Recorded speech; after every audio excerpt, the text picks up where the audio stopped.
The trade deadline is now 2 weeks away, and the best move for the New Orleans Pelicans is to do nothing. I'll explain why they shouldn't shake up the roster and they should stand pat at the NBA's trade deadline in 2 weeks in today's episode of Locked On Pelicans. Let's go.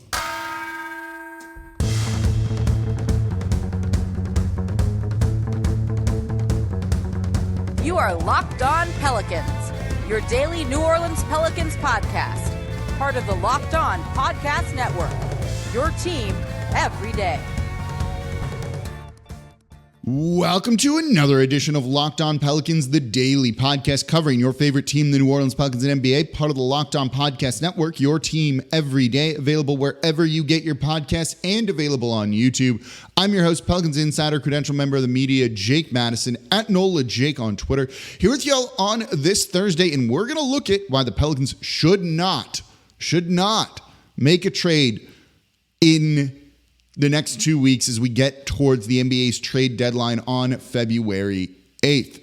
And of course, thank you for making Locked On Pelicans your first listen today and every day. We are here Monday through Friday, the number one Pelicans podcast, breaking down everything you want to know about this team, whether it's the X's and O's and second half adjustments, whether it's CJ McCollum playing well, the greatness of Herb Jones, or the trade talk and what's going on around the team and where they're looking to upgrade. We cover it all. So subscribe wherever you get your podcasts and on YouTube. Become an everydayer. Listen Monday through Friday. We got a lot to talk about. We'll have Will Guillory from The Athletic on tomorrow's show. Break down more trade deadline talk for you and where this team can go, what their ceiling is, because that's going to come up a bunch in today's show of what is this team truly. So we cover it all here. Tell a friend. Listen Monday through Friday, or if you listen one day a week, listen 2 days a week. Today's episode of Locked On Pelicans is brought to you by PrizePicks, the easiest and most exciting way to play daily fantasy sports. Go to PrizePicks.com/LockedOnNBA and use code all lowercase LockedOnNBA for a first deposit match up to $100. So why shouldn't the Pelicans make a trade? We've heard a lot of talk of Jarrett Allen upgrading the center position. A guy like Dejounte Murray is available, right? Why should they not go for one of those guys? Well, simply put, this Pelicans team is playing well. They have the 9th best defense, the 8th best offense right now. They're top 10 in both of those categories. This team is 26-18. They're 8 games above 500. They're 5th in the Western Conference right now. Things are looking good for them. You know, they've beaten OKC, they've beaten Minnesota, they've beaten Denver, they've beaten the Clippers, the 4 teams ahead of them, right? They completely own the Sacramento Kings. They've beaten Dallas twice. They're competitive with basically everyone in the Western Conference. This team has just looked good. And when you look at this team, are they reaching their ceiling? Like, do we feel they have maxed out, or is there still room to improve? This is something I've said a lot here on Locked On Pelicans if you're an everydayer. Now, we'll get more into this in a little bit later in the show. I'm not exactly sure what their ceiling is, but I think we can all safely say they're not reaching it, right? They don't feel like true contenders right now, but they feel like a good team. So look at the play, right?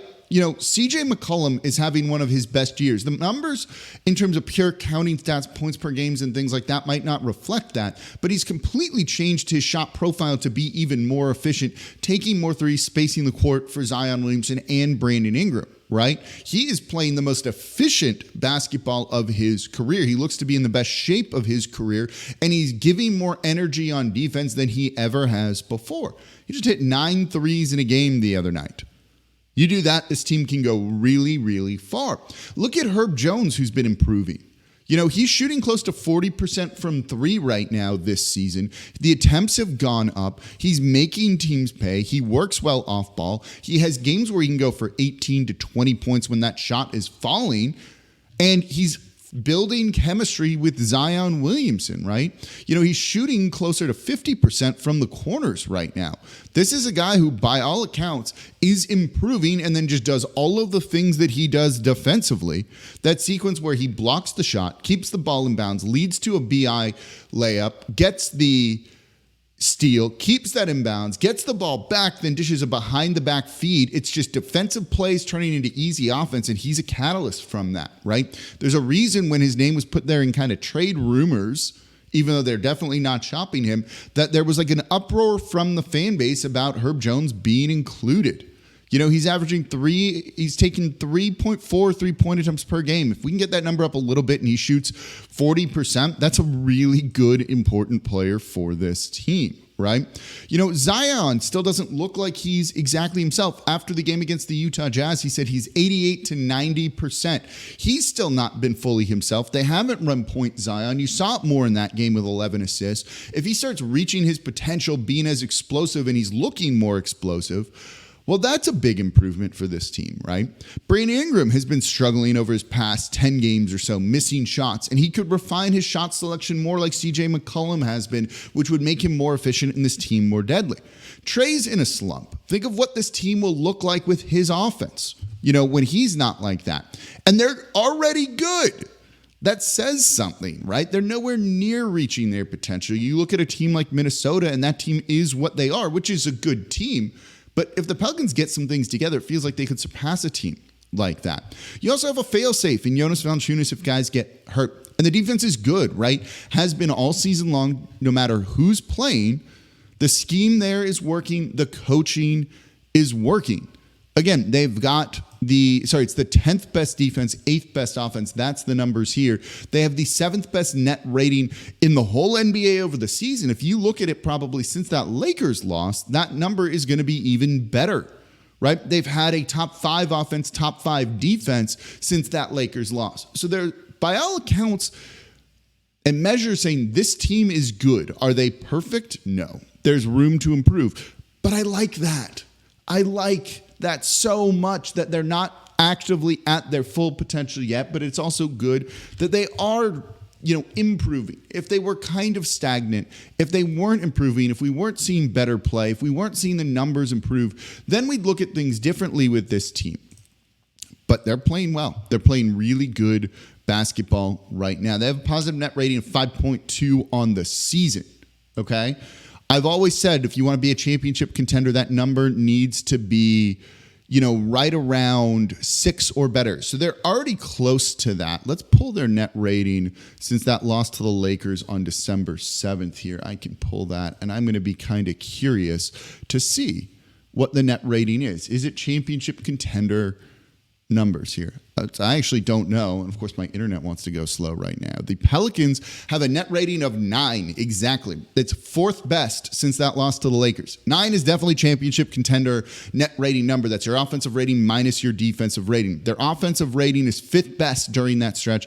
The defensive rating is 5th. They're 5-5 with the 4th best net rating.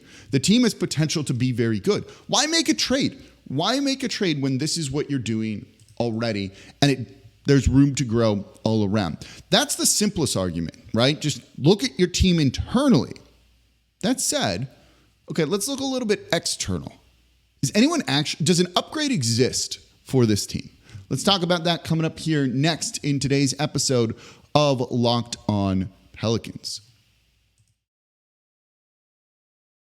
Right now, though, I'm excited to tell you about Grammarly. Look, I often struggle if I'm writing a work email or planning out the show of staring at kind of just like a blank page, right? Sometimes you just need something to support you there from start to finish, and that's where Grammarly comes in when it comes to writing. For over 10 years, Grammarly has been powered by AI technology you can trust to help you across all the places where you write the most. And now Grammarly helps you do even more. With one click, you can easily brainstorm, rewrite, and reply with suggestions based on your context and goals, so you can improve productivity for you and your teams. Whether it's coming up with like headlines, which always isn't an easy thing to do, right? Or you've got a long email you've got to write that lays things out in the kind of next steps. Grammarly can give you a good working point. So when you're stuck with writing at work, Grammarly can help you get started with ideas, outlines, even tips. You can do all of those things with Grammarly. And the best part is it's free to use. So start being more productive at work. Go to Grammarly.com/podcast to download for free today. That's Grammarly, Grammarly.com/podcast to get started for free. Today's episode of Locked On Pelicans is also brought to you by PrizePicks. PrizePicks is daily fantasy sports made easy. It's the easiest and most exciting way to play DFS because it's just you versus the numbers. You're not battling thousands of other players. You just look at the stat projections for 2 to 6 players and you pick more or less, and then you watch the winnings roll in. We've got the NFL playoffs. The NBA season is underway, and you can take a combo projection across multiple sports here. You can have CJ McCollum and Travis Kelce at a 10.5 combo of 3-pointers made and receptions. So testing your skills on PrizePicks this basketball season, it's the most fun and exciting way to play daily fantasy sports. If you have the skills, you can turn $10 into $250 with just a few taps. So get started by going to prizepicks.com/LockedOnNBA and use code LockedOnNBA for a first-time deposit match up to $100. That's free money there when you go to prizepicks.com/LockedOnNBA. Use code LockedOnNBA for a first-time deposit match up to $100. PrizePicks, it's daily fantasy sports made easy. And thank you for making Locked On Pelicans your first listen today and every day. We are here Monday through Friday, the #1 Pelicans podcast, covering everything you want, whether it's trade talk or why there shouldn't be any trade talk around this team, whether it's the X's and O's and other things here. We cover it all. So please subscribe wherever you get your podcast. We are part of the Locked On Podcast Network, your team every day. Become an everydayer. Listen Monday through Friday. And if you're an everydayer, let me know in the comments down below on YouTube. Let me know if you want the team to not make a trade now that they're playing some really good basketball as well. Let me know what you think here. So we went over that this team is good. I don't know exactly what their ceiling is. I really don't. And again, keep that in mind because that's going to be coming up later in this show here. And I want to talk more about that kind of concept. What is truly their ceiling? Like I said, I don't feel like they could win a title this year, even if things go super duper well for them. But I don't think they're like horribly far off. That doesn't mean, though, that you should try and make a move, right? Because looking at it, when you look at names that are available, is anyone actually an upgrade? The biggest name that could maybe be the biggest needle mover for this team that we have talked about that sounds like he's available, or maybe not, is Jared Allen, right? Jared Allen, how much of a needle mover is he? Does he make you a true title contender? Because if he doesn't, what are you doing? Why not just stick with what you have and don't kind of upset the cart here, right? I did a show the other day on kind of like sneaky trade targets for the Pelicans, but one thing that kind of came up during that whole show and episode was like, it's kind of barren out there if you're trying to upgrade the center position, right? You know, any move that you likely make takes this team a step back. You know, Daniel Gafford isn't an upgrade over Jonas Valanciunas, right? We're going to get into a trade that ESPN proposed out there in a minute that involves Wendell Carter Jr., and you go, wait, what? It's awful for this team. So I don't want to see them do anything where they might be taking a step back, right? This team's already doing something. Don't get worse. Don't make a move that's going to make you a worse basketball team, right? Now, if you don't think they're a true title contender, maybe that isn't the worst idea. It's kind of like the if you're not first, you're last mentality. But I don't really love that approach to anything here. So the other reason you could look at a move is to, work with the salary cap. And if you're an everydayer, you remember that show that I talked about where I said the first thing you're going to see with this team is they're going to dump Kyra Lewis Jr. to get under the luxury tax. That move was like telegraphed, right? Well, now that the Pelicans ducked the tax, which again, I think was the right move, don't pay it for Kyra Lewis Jr., pay it for somebody else. You don't need to be concerned about salary cap issues right now. You're under the luxury tax. It was a swing of around $18 million. Any future cap issues you have in subsequent seasons from this one, you can figure out in the offseason when you have more options. And any trade right now using an asset, even if you're trying to kind of work on salary cap stuff, limits future flexibility. And if you do a move like that, it's going to look terrible. ESPN has a trade right now that is Jonas Valanciunas and Dyson Daniels, okay, to Orlando for Wendell Carter Jr. and Chuma Okeke. I saw that and was honestly thought I was missing something of like, is Orlando including a first round pick to the Pelicans for that? Because the best player in that deal is Valanciunas, and the second best player in that deal might be Dyson Daniels. That's the type of move you're looking if you're trying to kind of clear salary or something for the Pelicans in the future. I hate that trade. That trade is absolute garbage, right? Wendell Carter Jr. right now is averaging for them, now he's coming off the bench, 10.7 points per game and 6.7 rebounds. He's not a rim protector at all. He's not a shot blocker. And he's a worse rebounder than Valanciunas is, right? OKK is averaging 3.6 points per game and 2.6 rebounds. That's what you'd be looking at. I hate it. Hate it. And he's also like an undersized kind of wing front court player at 6'6". None of that's good. So I don't want to see this team make a bad move that makes them worse. That trade would do that, right? Look, even if we don't think they're title contenders, they're a playoff team. They could get out of the first round. I would enjoy this team winning a first round playoff series, even if you lose in the next round. With Wendell Carter Jr., well, you limit what you could maybe accomplish, and then maybe you don't get that first round playoff series win. So I don't love something like that, right? Like, don't start solving future problems right now when you can do it later. And instead, figure out what you have in this team. Figure out if you can make it work with Valanciunas. We'll get into more of Valanciunas in the next segment here because, look, I definitely think there are playoff concerns around him, and I want to talk about that. But you got to get there first, right? Don't do anything that could hamper that. We've seen some, injury issues come up with Brandon Ingram, with Zion Williamson, even with CJ. JV just goes out and plays. Having him as that fail-safe isn't the worst thing, I think.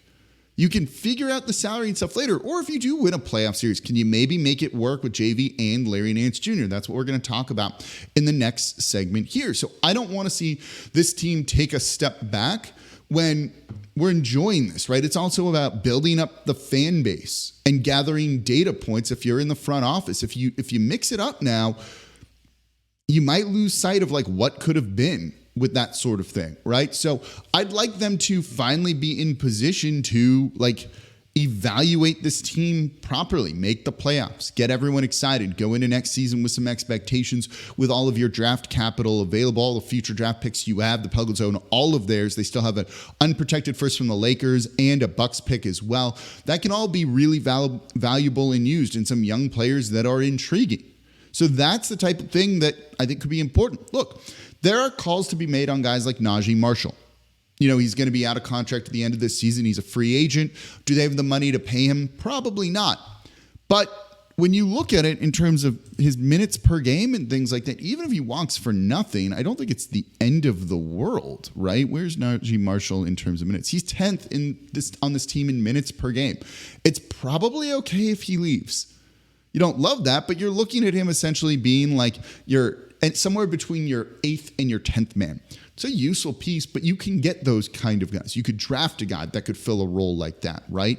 So that, I think, as I'm going to sneeze potentially here, if you're watching me on YouTube and my face just got all weird and it's coming. Just one. I think we're good. So I don't think you even need to trade that guy away because Najee Marshall has been useful for this team, and I don't think you're going to get like a ton in return for him. So kind of keep the group together. There seems to be chemistry here. They seem to like playing with each other, and everyone's kind of filling a valuable role right now. I'd like to just see what we have and give it a go for a little bit too, especially because I don't really think upgrades exist. Like, show me where the upgrade really is. And that, I think, is kind of the issue here when it comes to looking at what they do. Look, when you look at available players, like who's actually available, so take out Jared Allen because it doesn't appear that he's available, what's the actual upgrade for the Pelicans, and does that player fit, right? And this ties into development too. Let's talk about that coming up here next in today's episode of Locked On Pelicans.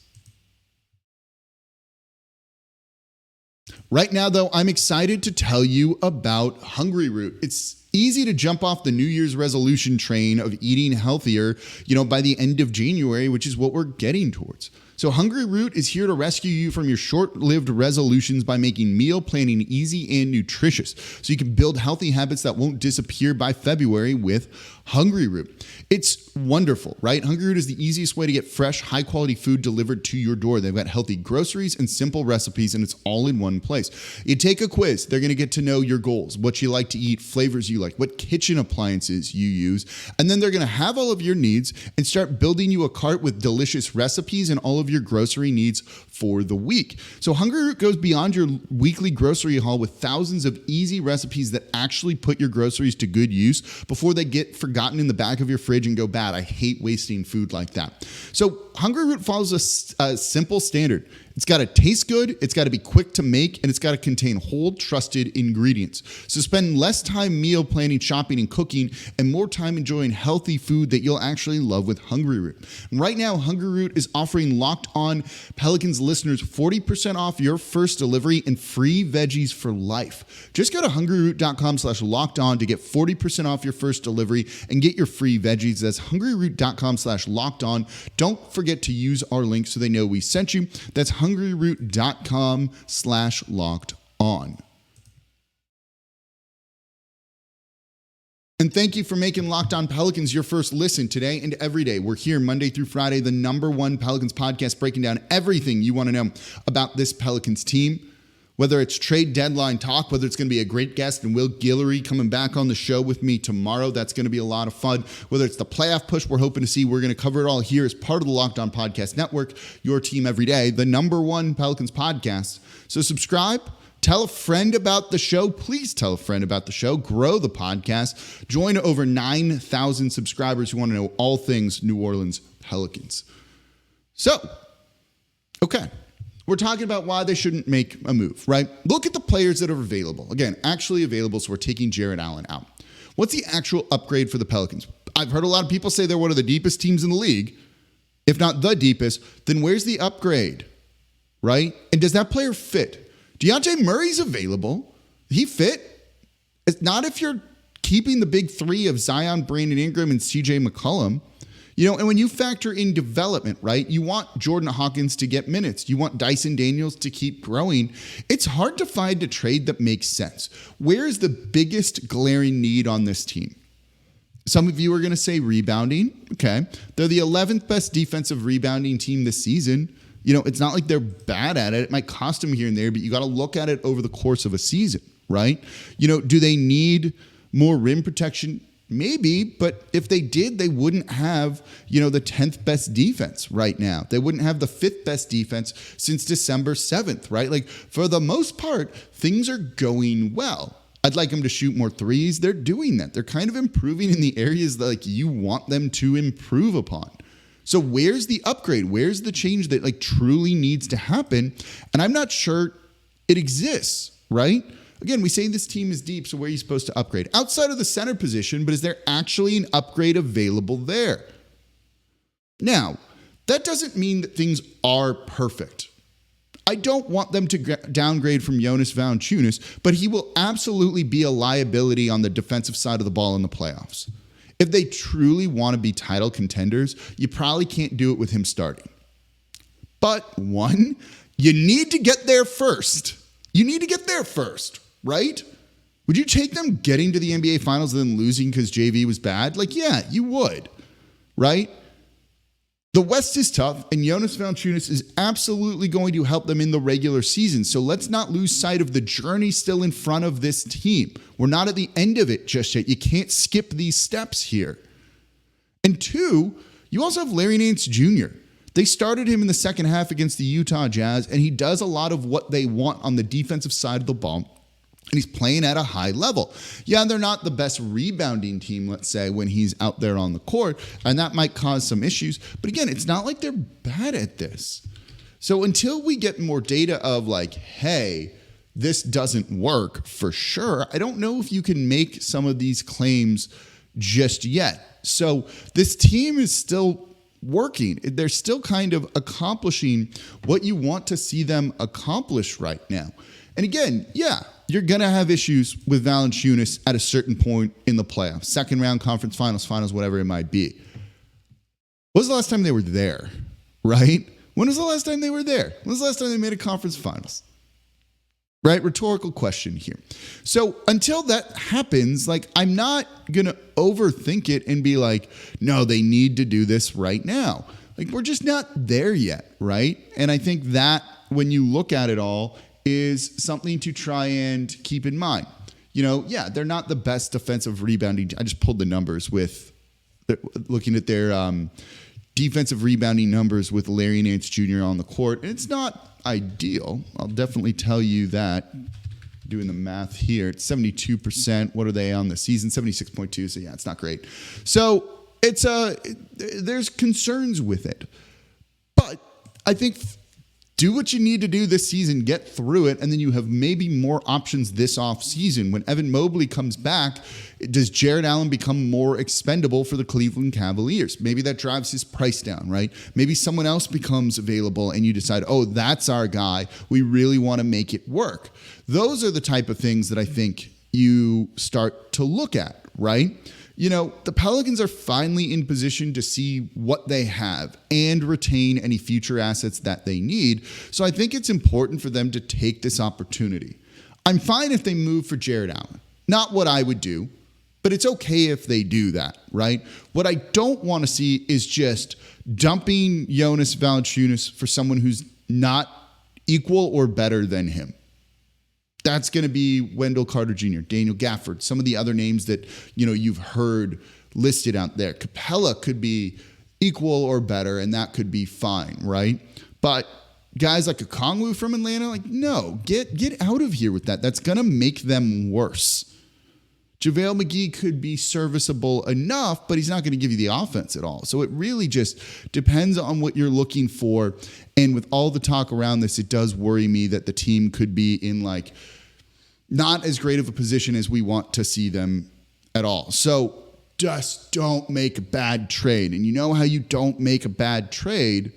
It's don't make a trade at all, right? Siakam was going to be the big name moved during the trade deadline, right? Or trade season this year.